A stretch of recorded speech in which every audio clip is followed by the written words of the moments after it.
নির্বাচনের ফল যেদিন ঘোষিত হলো সেই দিন থেকে যে জামাতের বিপর্যয়, সেই বিপর্যয় জ্যামিতিক হারে বেড়েই চলেছে এবং উপরে মাঝে মধ্যে ক্ষণে ক্ষণে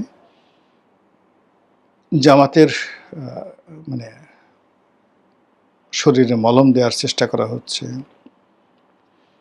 জামাতকে পুলিশ করার চেষ্টা করা হচ্ছে, তাদেরকে আশ্রয় প্রশ্রয় দেওয়ার চেষ্টা করা হচ্ছে, কিন্তু কেমন যেন মানে সেই এক ভদ্রলোকের একটা জিকির আছে না, ডিজে জিকির, যে মহব্বতের দিয়ে খালি সকাল বিকাল সামনে পিছনে টানাটানি করো। তো ওইরকম জামাতের সভাপতিও সংসদে বারবার বলেছেন যে আমাদেরকে সময় পেলে আপনারা কুচি কুচি করে কাটবেন, কুচি কুচি করবেন, আবার একটু পরে আপনি মহব্বতের বাণী ছড়াবেন। এটা হয় না।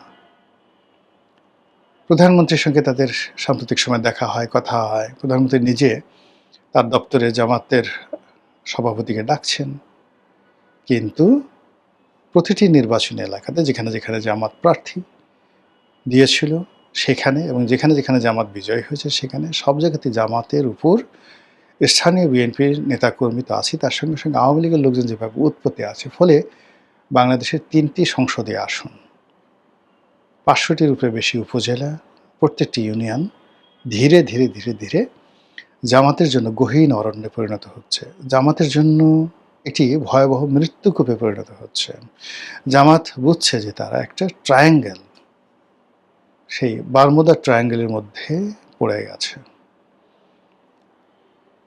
এবং এই প্রবলেমটা এখন যে অবস্থাতে আছে আপনি দেখবেন আগস্ট সেপ্টেম্বরে গিয়ে এটি আরও মারাত্মক আকার ধারণ করবে এবং সেক্ষেত্রে জামাত প্রতিটি পক্ষের কাছেই তারা অগ্রহণীয় হয়ে পড়বে, অবিশ্বস্ত হয়ে পড়বে এবং প্রায় সকল মানুষের আক্রমণ, তুচ্ছ-তাচ্ছিল্য এবং ঘৃণার কারণ হয়ে দাঁড়াবে। তো জামাত এই জিনিসগুলো যে হবে জামাতের জন্য, জামাত মনে করছে যে এজন্য তাদের কোনো দোষ নেই। সব দোষ বিএনপির, সব দোষ তারেক রহমান সাহেবের, সব দোষ ডক্টর মোহাম্মদ ইউনূসের। তো কাজেই তারা একটা নতুন করে স্বপ্ন দেখছে, নতুন একটা আন্দোলন, নতুন একটা গণ অভ্যুত্থান, নতুন একটা পরিবেশ পরিস্থিতি তৈরি করে ক্ষমতায় যাওয়া, ক্ষমতার কাছাকাছি থাকা অথবা ক্ষমতার অংশীদার হওয়া। এই ৩টির বিকল্পের বাইরে তারা কোনো কিছু চিন্তা করতে পারছে না। কিন্তু এখন যেভাবে তাদের রাজনৈতিক অবস্থা, অর্থনৈতিক অবস্থা, সামাজিক অবস্থা, শরীর, স্বাস্থ্য, মন, মানসিকতা সব মিলিয়ে যেগুলোকে মানে ক্রমশ নিম্নগামী হচ্ছে, ডেটোরিয়েট, কেবলই মাত্র এগুলোর অবদমিত হচ্ছে, ধ্বংসপ্রাপ্ত হচ্ছে। এভাবে যদি অব্যাহত থাকে তাহলে জামাতের অস্তিত্ব নিয়ে একটা সময় টান পড়বে।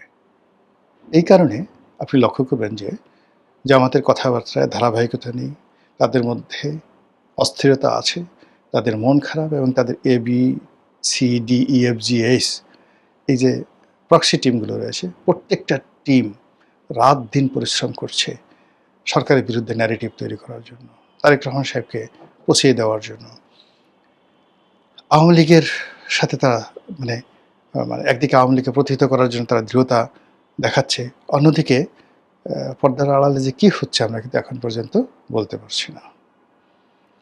ভালো থাকুক প্রিয় দেশ, ভালো থাকুক স্বদেশ, ভালো থাকুন এদেশের সকল মানুষ, মেহনতি মানুষ, এই দোয়া করছি আর আপনাদের সবার কাছে দোয়া চাচ্ছি। আসসালামু আলাইকুম ওয়া রাহমাতুল্লাহি ওয়া বারাকাতুহু।